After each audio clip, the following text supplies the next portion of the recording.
के साथ भ्रमण के लिए गया। सवारी से कई दिन भ्रमण करता रहा, कई देशों का भ्रमण किया और जब वापस आया तो अपने राज्य की सरहद से पहले ही रात्रि हो गई थी, वहां विश्राम किया। तो जहां राज्य की सरहद मिली जुली होती है, वहां लोगों को सब समाचार होते हैं। पहले ये कोई टेलीफोन वगैरह नहीं थे, तो पड़ोसी राज्य में भी सूचना पहुंच गई थी। जहां पर राजा का राज था, राजा का किला था,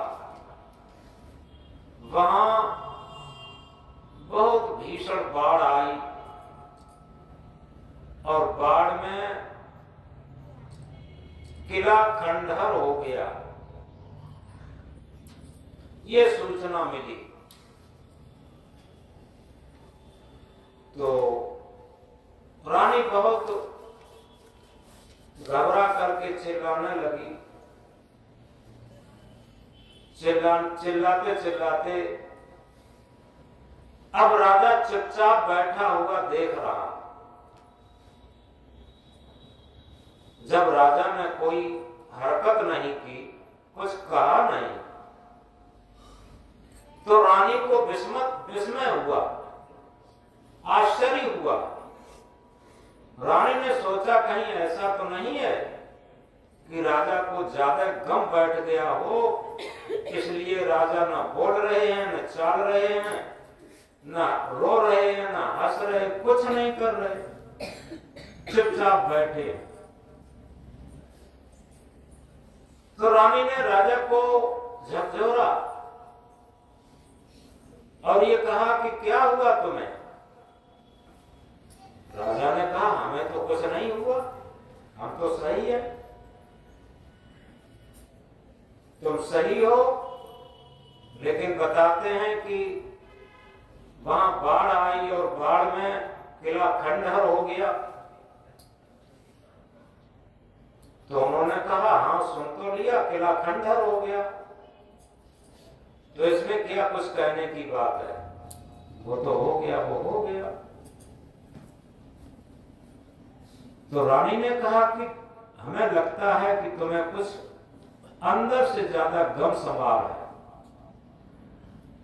राजा ने कहा कोई गम सवार नहीं, इस छोटे किला के लिए हम खंडहर होने में क्यों रोएं? अभी हम रात्रि में जब सो रहे थे तो सोने में हमने ये देखा,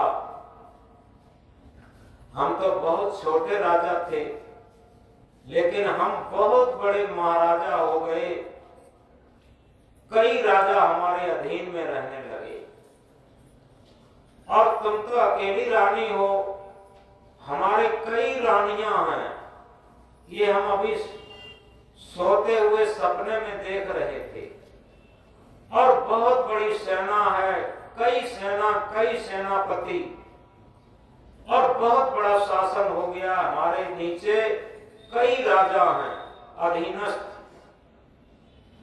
इसलिए सारे राजाओं का मैं राजा, एक बहुत बड़ा शानशाह सम्राट हो गया हूं, और कई पुत्र पुत्रियां हैं। जब हम जागे तो देखा कि वही साधारण हम एक छोटे राजा हैं और यहां सो रहे हैं, लेकिन और जब सूचना मिली कि हमारा छोटा किला और वो भी खंडहर हो गया, तो हम सोचते हैं कि इतना बड़ा साम्राज्य और राजाओं के हम राजा थे, कई रानियां, हजारों रानियां और कई पुत्र पुत्रियां और कई सेनापति, ये बहुत बड़ा साम्राज्य मेरे नीचे था, और जागने पर ये छूट गया। तो यथार्थ में हमें तो लगता है कि ये छोटा सा राज्य, छोटा सा किला अगर खंडहर हो गया तो कौन बड़ी बात। क्योंकि हम निद्रा से जाग गए। कैसे कि इतना बड़ा राज्य नहीं रहा, इतना बड़ा शासन नहीं रहा, तो निश्चित है ये भी नहीं रहेगा। इसलिए हमारे अंदर से एक जागृति आ गई। यथार्थ में जो अपने जीवन में थोड़ा जागृत है, उसके जीवन में हर परिस्थितियां घटित होती, लेकिन हर परिस्थितियां घटित होने के बाद भी बहुत ज्यादा प्रभावित नहीं होता, बहुत ज्यादा सुखी दुखी नहीं होता। वो अप्रभावित मन वाला बन जाता। एक बात बड़ी गहराई से आप समझेंगे, आज जिनकी हम कहानियां पसंद करते हैं, जिनकी कथाएं पसंद करते हैं, जिनके आदर्श पसंद करते हैं, उनके जीवन को तो देखें। उनके जीवन में कितनी कठिनाइयां आई, कितने संघर्ष आए, और सारी संघर्ष और सारी कठिनाइयों को जब उन्होंने अपनी सहनशीलता से विजय प्राप्त कर ली, और उन्हीं की आज इतिहास के अंदर कहानी लिखी गई, और उन्हीं की कहानी आज हम पढ़ते हैं, उन्हें आदर्श मानते हैं। कोई भी एक कहानी उठा लो, ऐसी कहानी कोई नहीं बता सकते जो जितनी रोचक कहानी होगी वो उतनी ही पीड़ादायक कहानी होगी, कष्टदायक कहानी होगी, प्रतिकूलताओं का सामना करने वाली कहानी होगी। आप किसी की भी देख लें, जिसे लोग राम कहते हैं, भगवान कहते हैं, उनकी कहानी तो देखो। उनकी कहानी अगर कोई अपना दुखड़ा किसी के सामने जब कहता है, तब लोग क्या कहते हैं, अरे क्या रोज रोज राम कहानी कहते रहते। राम कहानी यानी दुख भरी कहानी। कहां अयोध्या दुल्हन की तरीके से सजाई गई थी। सुबह होते होते राम को राजगद्दी मिलनी थी, लेकिन संयोगवश मिला वनवास। और जब राम का वनवास हो गया, राम अपनी मां कौशल्या के पास जाते हैं और कौशल्या के चरण स्पर्श करके आशीर्वाद मांगने के लिए। तब तक कौशल्या को पता नहीं था कि हमारे बेटा राम का वनवास हो गया है। जब पैर छूने के लिए गए और ये कहा, मां मेरा 14 वर्ष का वनवास हो गया है। और जैसे ही कौशल्या मां ने इस बात को सुना, मां मूर्छित हो गई, कौशल्या मूर्छित हो गई। जब उन्हें पानी पिलाया गया, पानी के छींटे लगाए गए, तब होश में आई और ये कहा कि पता नहीं पिछले जन्म में हमने कितने घोर अपराध किए हैं, जो हमें पुत्र वियोग सहन करना पड़ रहा है, पुत्र का वनवास देखना पड़ रहा है। कहां राजगद्दी होने को थी, क्या वनवास हो गया। विलाप करती हैं और बार बार जमीन पर गिर पड़ती हैं। अब बताओ, जो राम अपनी मां का कष्ट दूर नहीं कर सके, तो हम केवल राम को याद करके अपने कष्ट कैसे दूर कर सकते।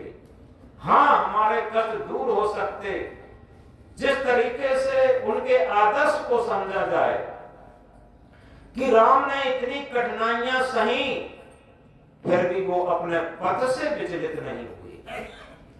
कहीं भी पूरी रामायण पढ़ जाएं, चाहे वाल्मीकि रामायण पढ़ें, चाहे तुलसीकृत रामायण पढ़ें, कहीं भी राम ने कैकेयी के प्रति एक भी अपशब्द नहीं कहा।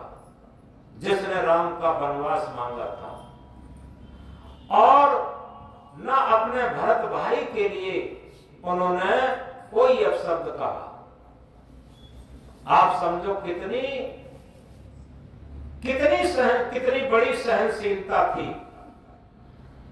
तो एक राम की कहानी नहीं, आप कृष्ण के जीवन को देखिए, जिसका जन्म जेल में होता है और जन्म होते ही उन्हें जमुना पार करके और मां से दूर दूसरी एक मां के पास पहुंचा दिया जाता है, कहीं मार न दिए जाएं। जिन्हें इतना कष्ट था कि जन्म भी सुकून से नहीं हो पाया और पूरा जीवन संघर्ष सहे और महाभारत के ठीक 36 साल बाद उनके परिवार में ही लोग आपस में लड़ने लगे, झगड़ने लगे, शराब पी पी करके। तो श्री कृष्ण ने राजाज्ञा निकलवाई, कोई शराब नहीं पी सकता, कोई लड़ नहीं सकता, लेकिन नहीं माने और उनका लड़का प्रद्युम्न उनके सामने ही मारा गया। दुखी होकर के जंगल में गए, एक पेड़ के नीचे लेटे थे, तो बहलिया ने दूर से हिरण समझ के बाण मारा और जब पास में आया तो देखता क्या है कि महाराज श्री कृष्ण को बाण लगा। वो सोचता था कि मैंने वो हिरण को बाण मारा है। बहलिया के रोंगटे खड़े हो गए भय की वजह से। उसने कहा महाराज बड़ी भूल हो गई, हिरण के धोखे बाण लग गया। श्री कृष्ण महाराज के अंदर कितनी सहनशीलता रही होगी। श्री कृष्ण ने क्या कहा, कोई बात नहीं, पिछले जन्म में हम राम थे, तू बाली था, मैंने धोखे से बाण मारा था, उसी का प्रतिफल मुझे भोगना पड़ा। आप लोग समझ सकते हैं। कबीर साहब कहते हैं, कबीर कमाई अपनी निष्फल कबहू न जाए, कबीर कमाई अपनी निष्फल कबहू न जाए, बोया पेड़ बबूल का आम कहां देखा है। कहीं न कहीं हमारा कर्म संस्कार जब आ जाता है तब हमें कष्ट पर कष्ट पड़ते हैं, और उन कष्टों में अगर हम सहनशीलता पूर्वक, धैर्य पूर्वक कठिनाइयां सहते हुए अपने धर्म पद से, भक्ति पद से, मानवता के पद से विचलित न हो, यही हमारी सच्ची तपस्या है, यही हमारी सच्ची पूजा है, यही हमारी सच्ची मानवता है, और यही अच्छे संस्कारों की सच्ची पूंजी है। हम थोड़ी थोड़ी कठिनाई में विचलित हो जाते, गालियां बकने लगते, उल्टा सीधा कहने लगते, अपना मार्ग छोड़ देते। कहा है, अटल रहा जो अपने पथ में लाख मुसीबत आने में, अटल रहा जो अपने पथ में लाख मुसीबत आने में, मिली सफलता उसको जग में जीने और मर जाने में। जो अपने पथ पर अटल रहता है, कठिनाइयां आएंगी, कठिनाइयां चली जाएंगी। एक बार अकबर सम्राट बैठे थे। अकबर सम्राट के मन में एक बात आई कि कोई ऐसा वाक्य होता जो एक ही वाक्य किसी बहुत बड़े दुख में भी काम देता और किसी बहुत बड़े सुख में भी काम देता। अब बड़े बड़े विद्वान वहां बैठे थे, बड़े बड़े मंत्री वहां बैठे थे। सारे विद्वान मंत्री विचार करते हैं, ऐसा वाक्य कौन सा हो सकता जो सुख में भी काम आए, दुख में भी काम आए। ऐसे तो वाक्य हो सकते हैं, कोई सुख में काम आए तो कोई दुख में काम आए। सारे लोग फेल हो गए, किसी ने नहीं बता पाया। आखिर बीरबल को बुलाया गया और बीरबल से पूछा कि भाई बीरबल, कोई ऐसा वाक्य बताओ जो सुख में भी काम आए तो दुख में भी काम आए। तो बीरबल ने एक कागज पर लिखा कि जो है वो नहीं रहेगा। एक ही वाक्य, जो है वो नहीं रहेगा। ये सुख में भी काम करेगा और दुख में भी काम करेगा। यदि वर्तमान में हम दुखी हैं, दुख है हमारे ऊपर, उस वाक्य को पढ़ें, जो है वो नहीं रहेगा, यानी दुख नहीं रहेगा, आगे सुख आने वाला है। और यदि सुख में वो वाक्य पढ़ें, तो जब लिखा है कि यह नहीं रहेगा, यानी सुख भी नहीं रहेगा। हम किस अहंकार में हैं? जिन महापुरुषों को आज तरम तारण मानते हैं, जिन्हें सदगुरु मानते हैं, जिसे भगवान मानते हैं, जिन्हें आदर्श मानते हैं, उनके जीवन को तो देखो। उनके जीवन में बहुत बड़ी बड़ी कठिनाइयां आई, बहुत बड़े बड़े कष्ट आए। हरिश्चंद्र का आपने नाम सुना होगा, जिनका राज सब बिक गया और विश्वामित्र ने भेष बदल करके उनका राज ले लिया और दक्षिणा के लिए 60 तोला सोना मांग लिया। अब कहां से दें? राजा ने कहा कि हम अपने खजाने में से निकाल के सोना दे रहे। विश्वामित्र ने कहा नहीं, ये राज और खजाना सब मेरा हो गया, अब इसमें से कुछ नहीं आप दे सकते। तो हरिश्चंद्र, रानी और रोहतास तीनों प्राणी काशी में बिकने के लिए गए। बहुत दूरी से बैठे हुए थे और उनका एक संकल्प था कि जब तक हम कर्ज नहीं निपटा लेंगे तब तक भोजन नहीं करेंगे। विश्वामित्र वहां भी वेश बदल करके एक ब्राह्मण के रूप में पहुंचे और राजा से कहा जाकर के, राजा साहब, रानी ने तो भोजन कर लिया है, आप भी भोजन कर लें। ये लोग इतने दूर थे तीनों, एक दूसरे को न दिखाई देते थे और न सुनाई देते थे, अलग अलग बिठाए गए थे बिकने के लिए। तो राजा ने कहा, चंद्र टरे सूरज टरे टरे जगत व्यवहार, फिर राजा हरिश्चंद्र को टरे न सत्य विचार। रानी ने भोजन कर लिया, कोई बात नहीं, वो कर सकती है, लेकिन हम जब तक कर्ज नहीं निपटा लेंगे तब तक भोजन नहीं करेंगे। वही विश्वामित्र जो ब्राह्मण के रूप में थे, वो रानी के पास पहुंचे। रानी से कहा कि रानी, राजा साहब ने तो भोजन कर लिया, तुम भी भोजन कर लो। रानी ने कहा कि राजा साहब कमजोर हैं, अगर उन्होंने भोजन कर लिया कोई बात नहीं, लेकिन जब तक हम संकल्प पूरा नहीं कर लेंगे तब तक हम भोजन नहीं करेंगे।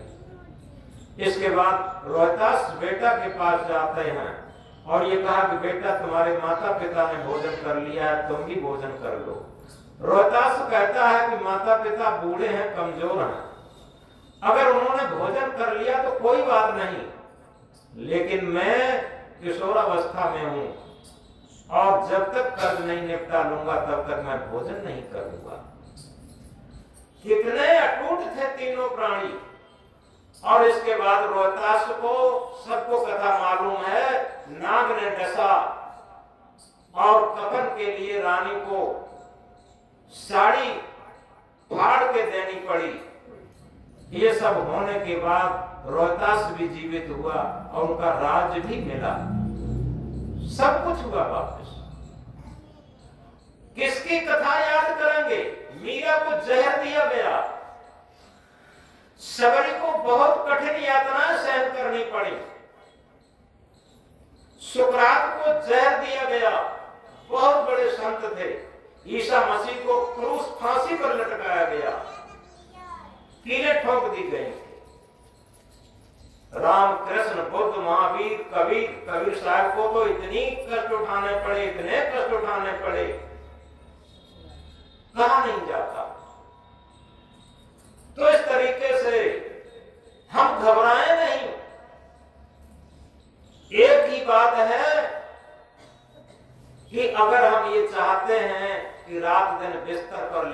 हैं और हम बड़े सफल माने जाएंगे, कभी नहीं।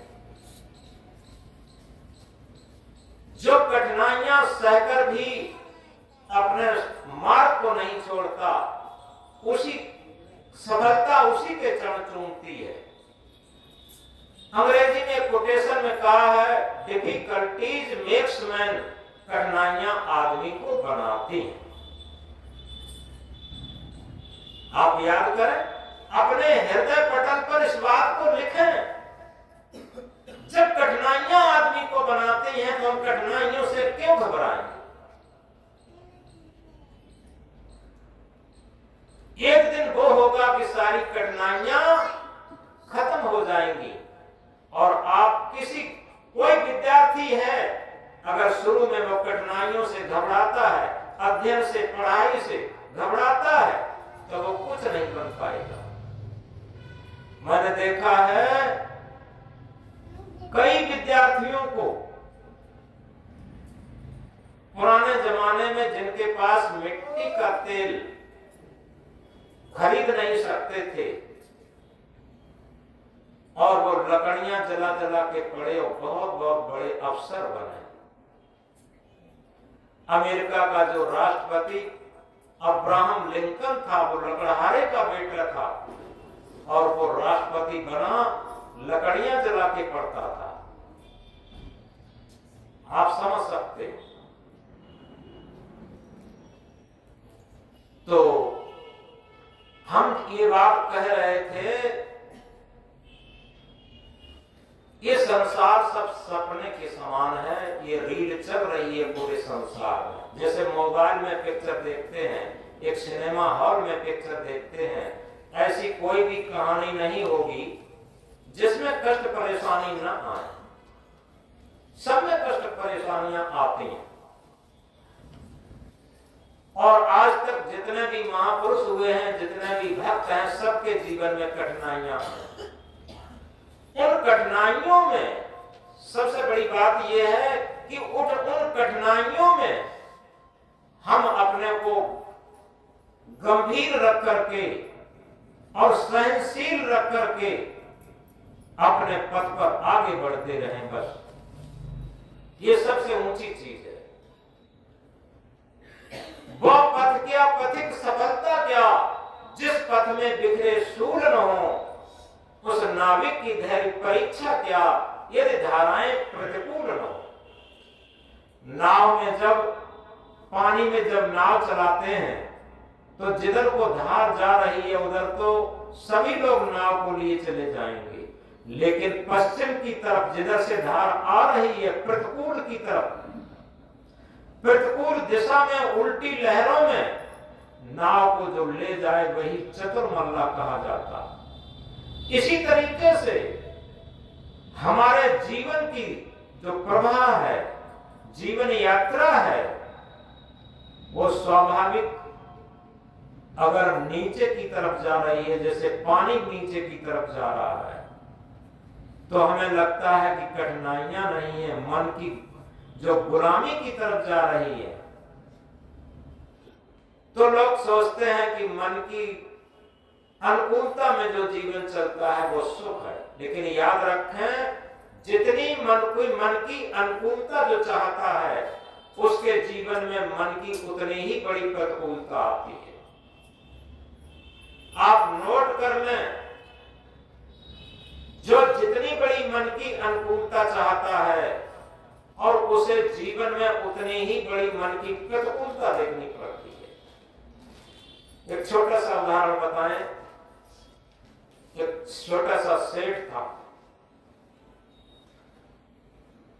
काफी समय तक उसके कोई संतान नहीं हुई, अब बहुत दुखी।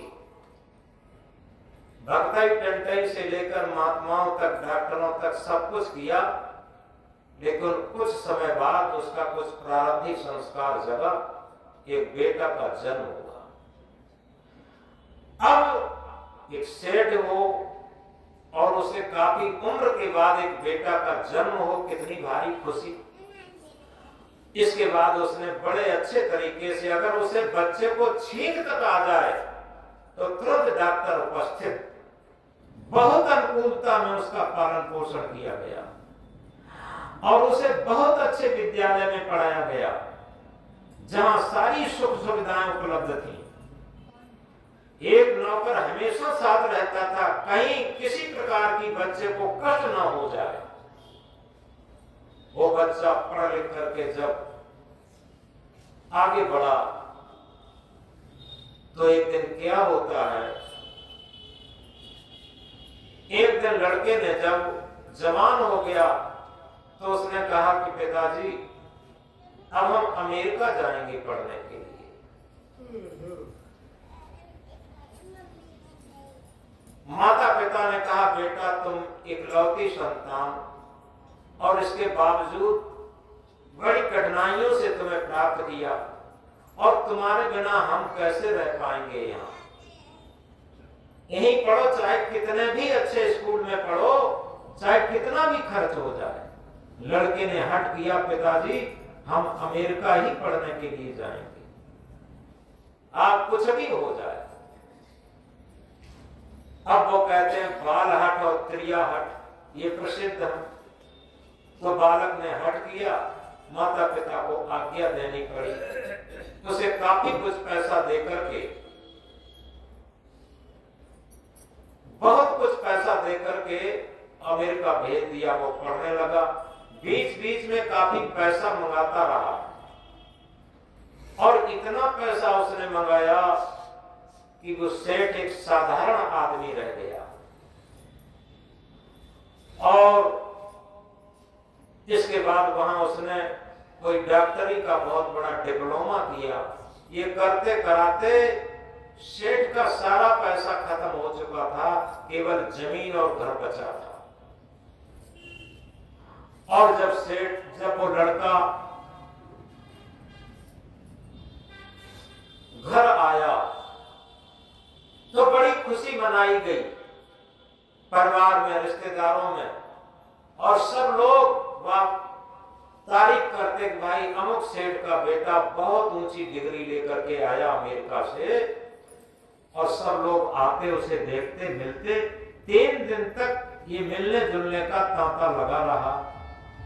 3 दिन के बाद माता पिता, लड़का बैठा हुआ है, लड़के ने कहा पिताजी ने कहा हाँ बेटा, बड़े उत्साह में, क्योंकि लड़के की सफलता पर गरूर भी था अंदर से कि हमारे लड़के ने बहुत पढ़ लिख करके अमेरिका से डिग्री लेकर के आया, डिप्लोमा लेकर के आया।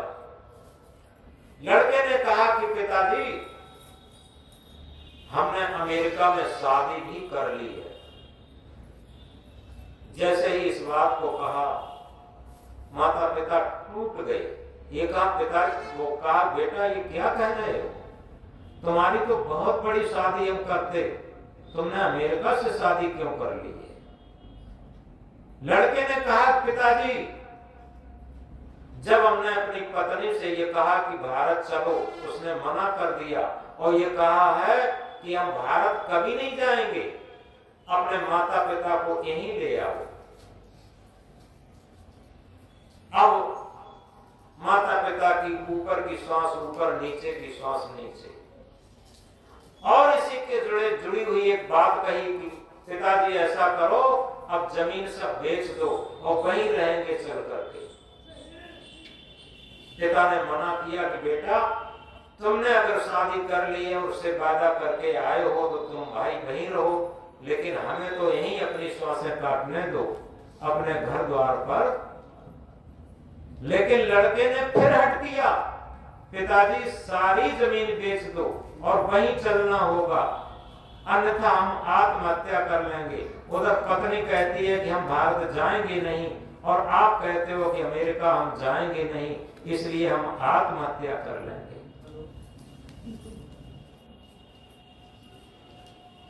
अब माता पिता बेचारे क्या करें, पुत्र के लिए इतनी मोह ममता आसक्ति।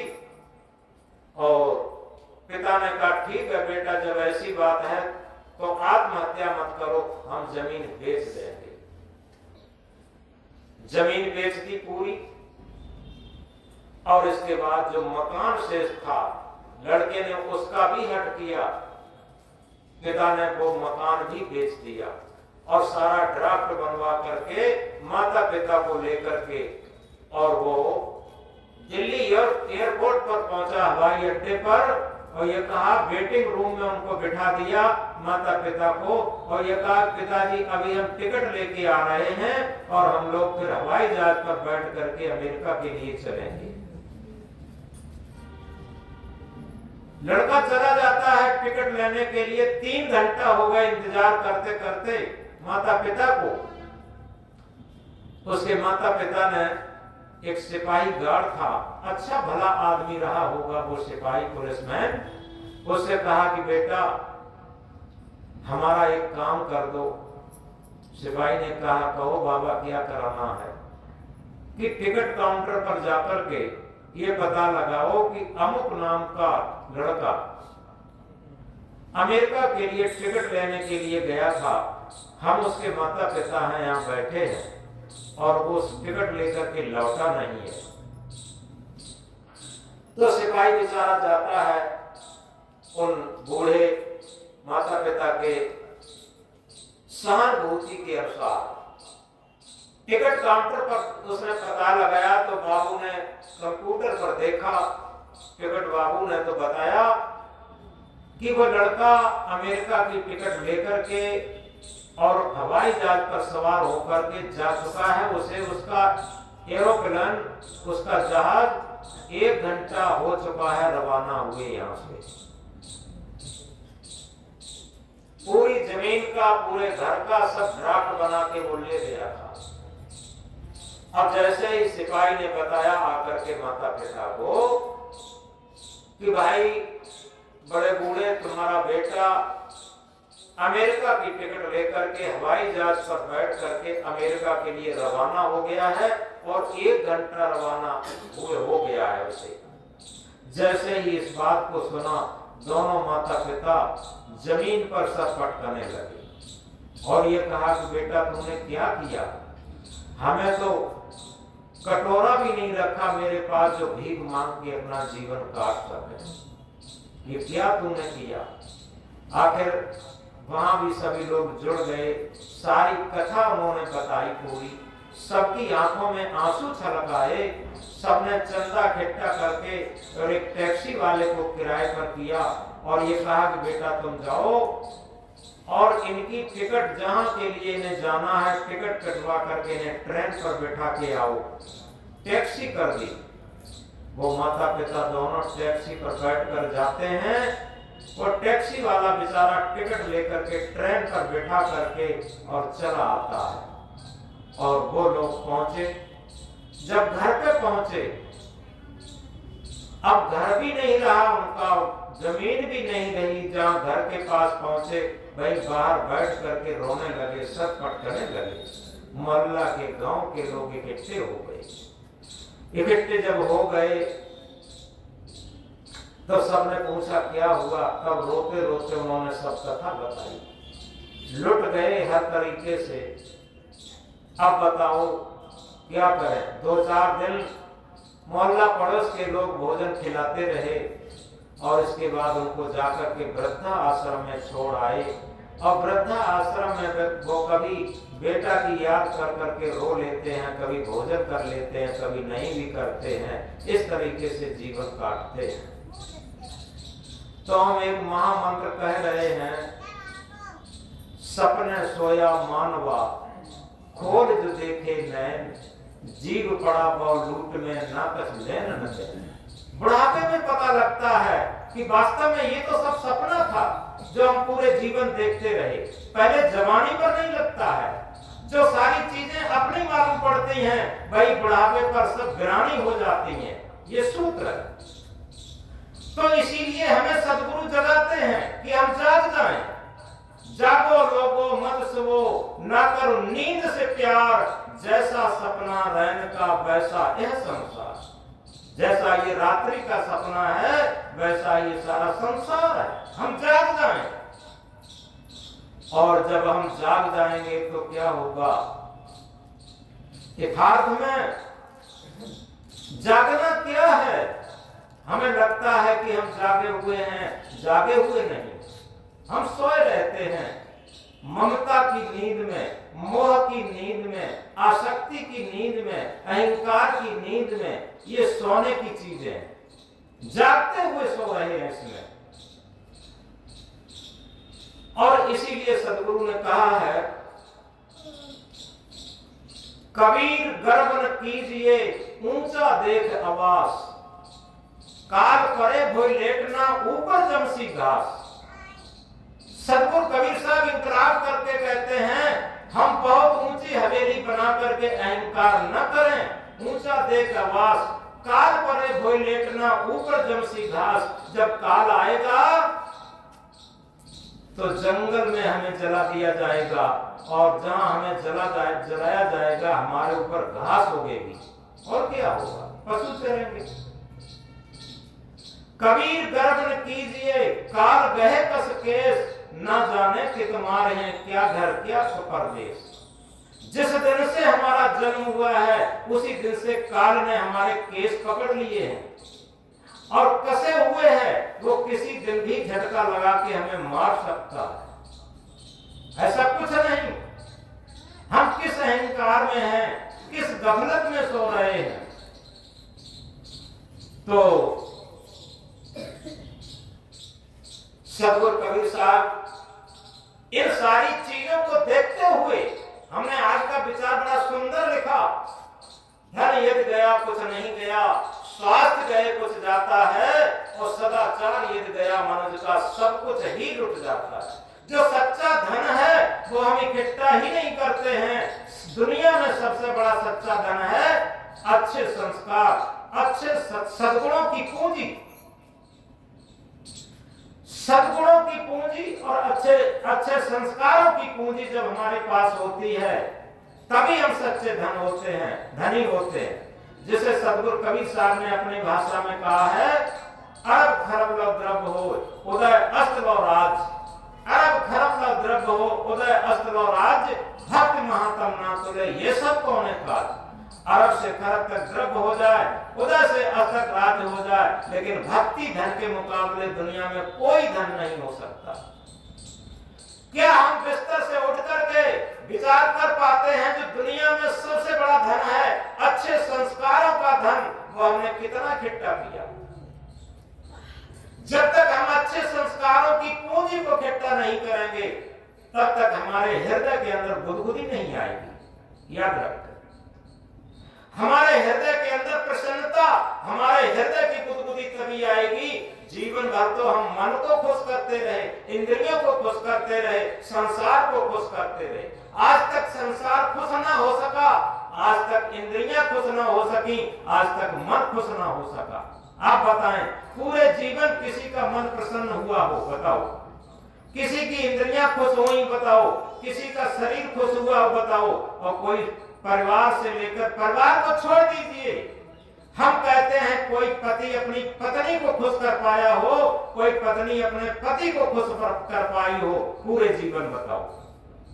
कोई एक व्यक्ति को रख ले कि हम इसे खुश करके रखेंगे, पूरे जीवन एक आदमी, एक व्यक्ति किसी को खुश नहीं कर सकता, हो ही नहीं सकते। कारण क्या है? उसका मन अलग है, हमारा मन अलग है, हो ही नहीं सकते। लेकिन एक सूत्र होता है, उसमें हम सबको खुश कर सकते। हमारे पास अच्छा आदर्श हो, अच्छा आचरण हो। धन यदि गया कुछ नहीं गया, स्वास्थ्य गए कुछ जाता है, सदाचार यदि गया मनुष्य का सब कुछ ही लुट जाता है। हम कहां विचार करते? जब तक संत गुरुजन अध्यात्म विज्ञान के अध्यापक होते और स्वयं अपने आचरण में उतार करके, जब स्वयं अपने आचरण में उतार लेते तब एक सूत्र निकलता है जिसे जीवन का सच्चा आदर्श कहते हैं।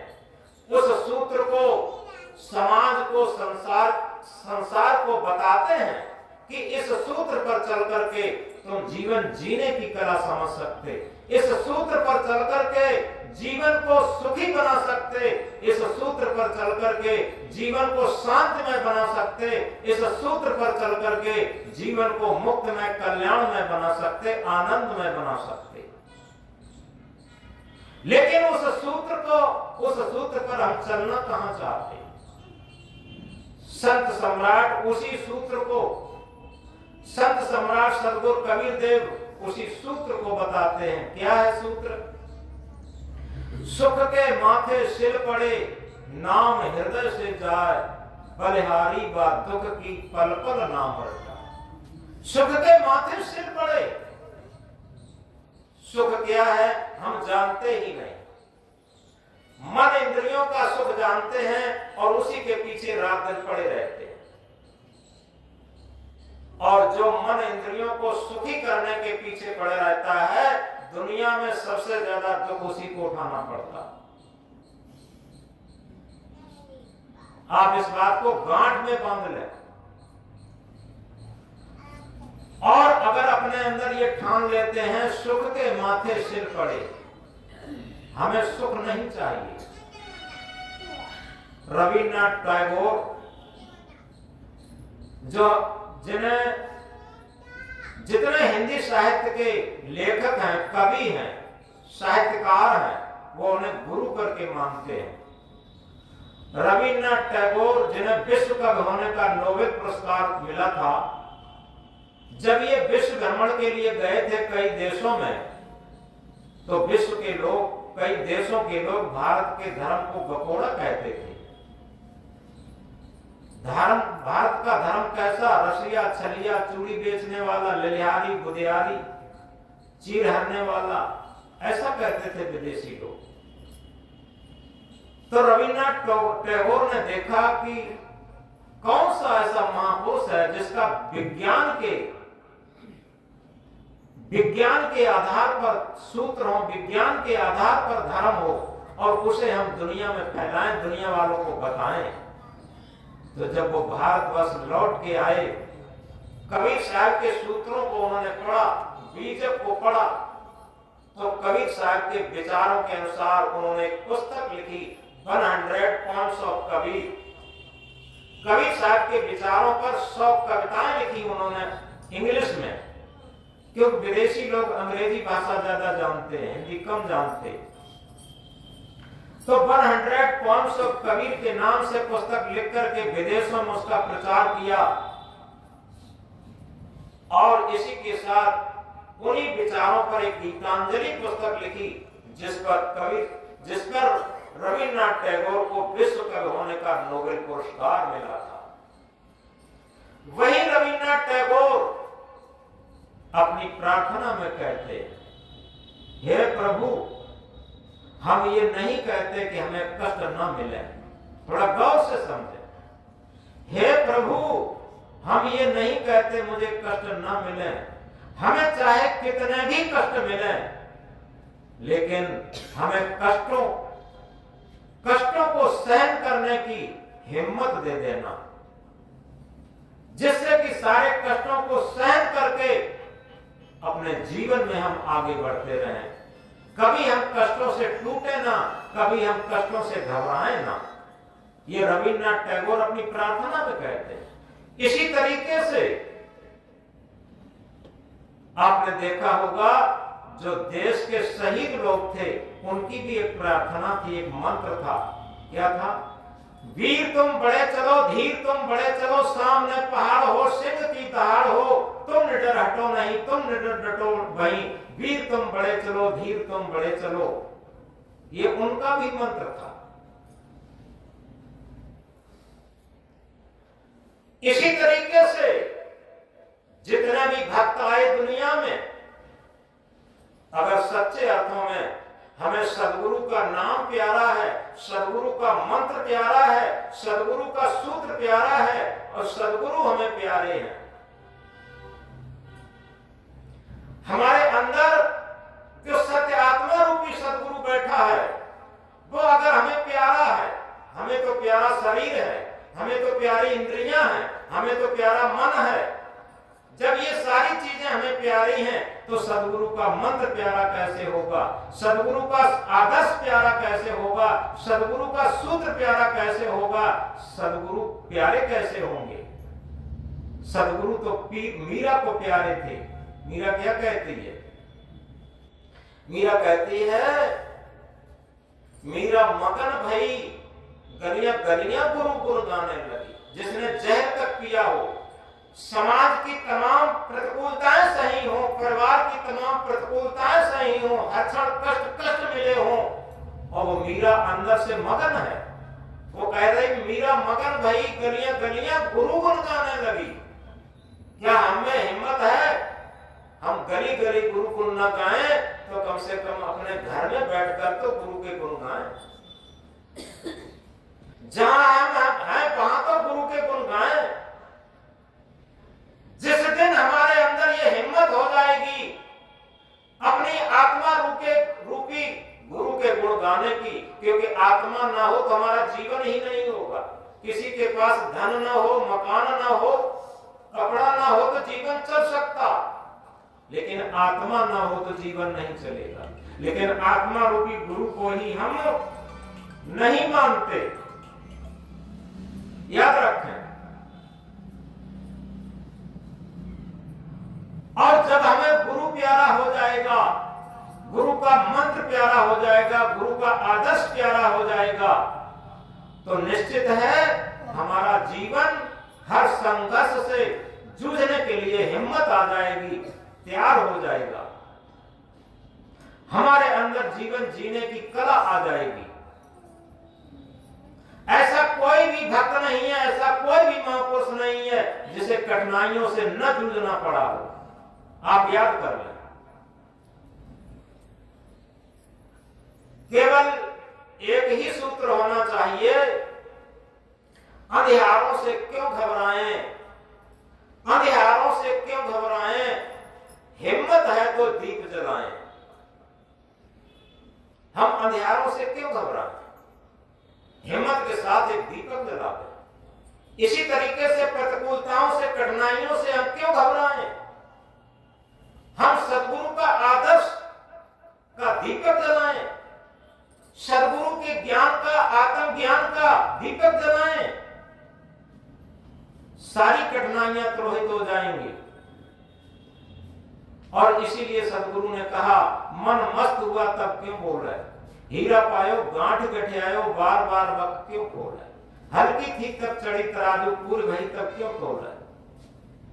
सबसे बड़ी बात कि जब हमारे अंदर सद्गुरु के ज्ञान का प्रभाव आ जाएगा, हमारे मन पर, हमारे मन पर प्रभाव नहीं रहता, हमारे मन पर हमेशा सांसारिकता का प्रभाव रहता। संतो सहज समाधि भली, गुर प्रताप लागी गदन से सुरतन अंत चली, जहां जहां डोलूं सो परिक्रमा, जो कुछ करूं सो पूजा।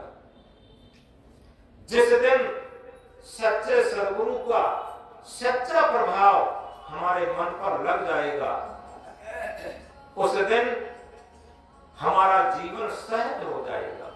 सहज का अर्थ होता है जहां बनावट, मिलावट, दिखावट खत्म होकर के आत्मा के तल पर जीवन जीना शुरू हो जाए। जितनी बनावट, मिलावट, दिखावट है वही हमारे जीवन को बर्बाद करती रहती।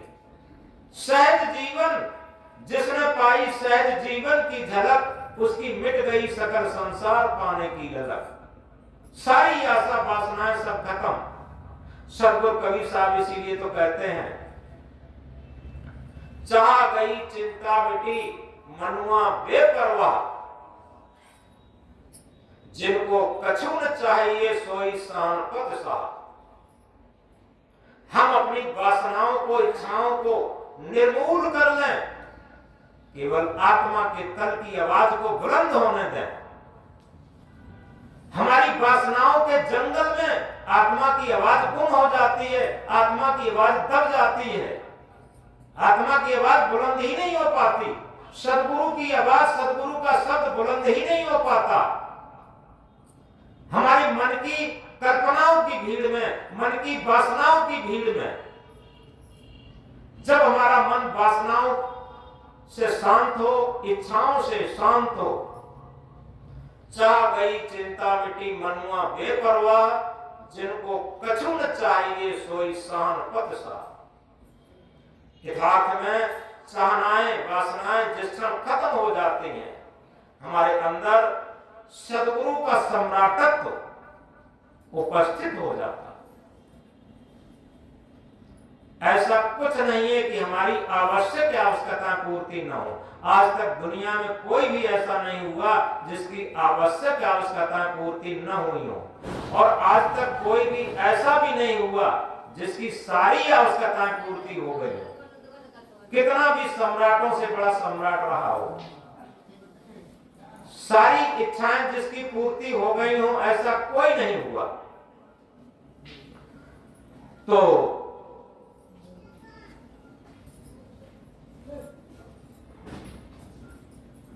हम कह रहे थे, सपने सोया मानवा खोज देखे नैन, जी पड़ा बहु लूट में ना कछ लैन न दे। यथार्थ में सपना यह संसार लागता आए के, और चले जुआ में हार मनज तन पाए के। थोड़ा गहराई से समझे, अब बंद होने को है। सपना यह संसार लागता आए के, चले जुआ में हार मनज तन पाए के। देखत सोना लगे सकल जग कांच है, ये सारा संसार देखने में सोना के समान लग रहा है, लेकिन सारा संसार एक कांच के समान है। कांच जानते हैं कैसा होता, जरा सा धक्का लगा टूट गया, चटक गया। इसी तरीके से हमारे जितने भी रिश्ते नाते हैं, जितने भी संबंध हैं, वो सब कांच के समान है। जरा सा हम उसकी बात पूर्ति नहीं कर पाए, वो टूट जाता, बिखर जाता, अलग हो जाता, रूठ जाता। ये सब कांच के समान है संबंध पूरा। देखत सोना लगे सकल जग कांच है, जीवन कहिए झूठ सो मरना साच है। ये सारा जीवन झूठा है और मरना सच है। इस बात को गहराई से समझें। जिस दिन हम मरने का अभ्यास शुरू कर देंगे, मरना क्या है? केवल मन को मरना है। जो उत्ताल तरंगों में मन रहता है, हमेशा चंचलता में मन रहता है, आकांक्षाओं वासनाओं में मन रहता है, एक एक करके हम इच्छाओं को मारना शुरू कर दें। जिस दिन से हम मन को मारना शुरू कर देते हैं, उसी दिन से हमारी जो वास्तविक जीवन जीने की कला है वो आना शुरू हो जाएगी। और जब तक हम मन को मारना नहीं चाहते हैं, मन की पूर्ति करते रहते हैं, तो पूरा जीवन नहीं 10 जीवन निकल जाएं, हम जीवन जीने की कला नहीं आ पाएगी। हम आत्मा के तल पर जीवन नहीं जी पाएंगे, हम सद्गुरु के सूत्रों पर जीवन नहीं जी पाएंगे, हम कल्याण के पथ पर, शांति के पथ पर, मुक्ति के पथ पर जीवन नहीं चल पाएंगे। तो हमने एक महामंत्र कहा था, सपने सोया मानवा खोज देखे नैन, जीव पड़ा बहु लूट में ना कछ लैन न दे। कुछ नहीं, केवल एक सूत्र कहकर के बात बंद कर रहे। एक यात्री स्टेशन से उतरा और एक टैक्सी वाले से बात किया। यह कहा, भैया अमुक जगह पर शहर में हमें जाना है, कितना रुपया लोगे? तो उसने कहा 20 रुपए आप दे देना। वो बोलता है कि 20 रुपया तो बहुत है, हम पैदल निकल जाते। वो चला गया। बहुत देर चलता रहा, बहुत देर चलता रहा, और किसी तरीके से सहयोग से वही टैक्सी वाला उसके पास से फिर गुजरा। तो टैक्सी वाले ने कहा कि भैया अभी पहुंचे नहीं तुम? उसने कहा भैया रुक जाओ। टैक्सी वाले से रोक लिया और ये कहा कि अब तो हम बहुत चल लिए हैं, अब बताओ कितने पैसे लोगे? तो उसने कहा अब लेंगे 200 रुपए। अब चलने वाला बहुत आश्चर्यचकित। उसने कहा एक बात बताओ, जब हम स्टेशन पर थे तब तुम 20 रुपए कह रहे थे, और हम इतना चलते रहे थक भी गए हैं, अब तुम 200 रुपए बताने लगे। तो टैक्सी वाले ने एक बड़ी सुंदर बात कही। टैक्सी वाले ने यह कहा, बात तुम्हारी सही है कि तुम चलते तो बहुत रहे, लेकिन विपरीत दिशा में चले हो। अब यहां से बहुत दूरी हो गई है जिस लक्ष्य पर तुम जाना चाहते हो, जिस जगह पर जाना चाहते हो, इसलिए अब 200 रुपए लगेंगे। तब 20 रुपए लगते जब तुम स्टेशन पर थे, जब वो जगह पास में थी। इसका सिद्धांत ये है कि जब आदमी का जन्म होता है तब वो स्टेशन पर होता, विकार रहित होता, निर्विकार होता। शिशु एक छोटा सा बच्चा, अभी कोई स्वार्थ नहीं पनपा, मन की गुलामी नहीं पनपी, इंद्रियों की गुलामी नहीं पनपी, कुछ नहीं, केवल दूध पी लेता है और सो जाता है। मस्त है जिंदगी उसकी, बिल्कुल पवित्र है जिंदगी उसकी। लेकिन धीरे धीरे जैसे जैसे वो परिवार के, समाज के, संसार के संपर्क में आता जाता है, उसकी मन इंद्रियों से सारे विकार आते जाते हैं। और जब बुढ़ापा आता है तब किसी संत गुरु के पास जाता है, अब हमें कल्याण का रास्ता बताइए, मुक्ति की यात्रा करवाइए, शांति की यात्रा करवाइए। तो संत सदगुरु टैक्सी वाले हैं, वो क्या कहते, अब तो मंजिल से बहुत दूरी हो गई तुम्हारी, अब तो बहुत कठिन हो गया मंजिल की तरफ। अगर तुम बचपन से, किशोरावस्था से, उस अवस्था से चलते तो बहुत जल्दी तय हो जाता मार्ग, क्योंकि उस समय कोई विकार नहीं आए थे, कोई गंदगी नहीं आई थी, मन का स्वार्थ नहीं आया था, इंद्रियों की लंपटता नहीं आई थी। तो इसलिए सबसे बड़ी बात यह है कि ये मत सोचें अब जितना भी समय शेष है उस समय में हम जागृत हो जाएं, ये जगाने का मंत्र है। और चलने की स्थिति पर निर्भर करे। हम बहुत जल्दी ये सोचें कि मन की गुलामी से हटकर के आत्मा के तल पर जीना शुरू कर दें, तो निश्चित है फिर भी हमारी मंजिल सुगम हो जाएगी और जीवन भर हम मन की गुलामी करते रहें। कबीर साहब उसके लिए कहते हैं, चाहत सुख, चाहत मुक्ति, चाहत शांति, लेकिन दुख का साथ भी नहीं छोड़ रहे। चाहत सुख दुख संग न छाड़ा, भमर जाल बिच आसन माड़ा। कोई आदमी सुख चाहे और दुख का साथ भी न छोड़े तो कैसे सुख मिल जाएगा, कैसे मुक्ति मिल जाएगी, कैसे कल्याण हो जाएगा? दुख का साथ तो छोड़ना पड़ेगा। तो इसलिए आज का सत्संग यहीं पर समापन होता है कि उस समय पर बंद करना ठीक है। दूर दूर से लोग आते हैं। इसके सबके रिजल्ट में एक बात हम समझें, उस सूत्र पर चलें। सुख भी आएगा, दुख भी आएगा, अनुकूलता भी आएगी, प्रतिकूलता भी आएगी, हार भी आएगी, लाभ भी आएंगे, सब आएंगे। जिसे हम प्राणों से प्यारा समझते हैं, जिसके बिना जी नहीं सकते, और एक दिन वो आएगा, वो हमारी तरफ आंखें उठाकर भी देखना पसंद नहीं करेगा, ऐसा भी समय आएगा। ये सूत्र है, ये प्रकृति का नियम है। इसलिए हम घबराएं नहीं, अपने अंदर आत्मबल पैदा करें। बहुत सूक्ष्म सूत्र है। दुनिया में सबसे बड़ा आत्मबल है, जिसके अंदर आत्मबल जागृत हो गया उसके अंदर आत्मविश्वास जागृत हो जाएगा। दुनिया में विश्वास करने लायक कोई चीज नहीं है, हर चीज परिवर्तनशील है। जिसे आत्मविश्वास है, जिसे आत्मबल है, समझो बहुत ऊंचा जीवन है उसका। सबसे पहले अपने अंदर आत्मबल जागृत करें। जब आत्मबल जागृत हो जाएगा तो हमारे अंदर आत्मविश्वास जग जाएगा। जब आत्म विश्वास जग जाएगा तो आत्म संयम हो जाएगा। दुनिया में आत्म संयम से बड़ा कोई संयम नहीं है। आत्मा के तल पर हमारा मन इंद्रियां काम करना शुरू कर देंगे, हमारा जीवन एक महान जीवन हो जाएगा। इसे आत्म संयम कहते।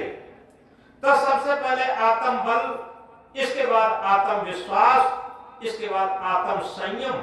जहां आत्म संयम हो जाता है वहीं पर आत्म ज्ञान प्रकट हो जाता है,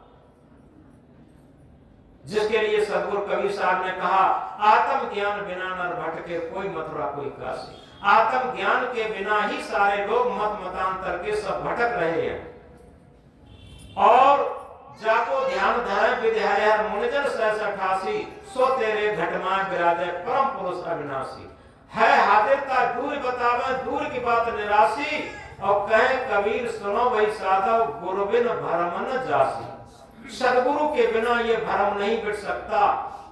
वो परम सुप्रीम पावर सत्ता जो है, जिसकी सत्ता से हमारा जीवन चलता है, वो हाजिर हजूर है, बिल्कुल हमारे अंदर है। हृदय बसते राम न जाना, कहे कबीर खोजे आसमाना।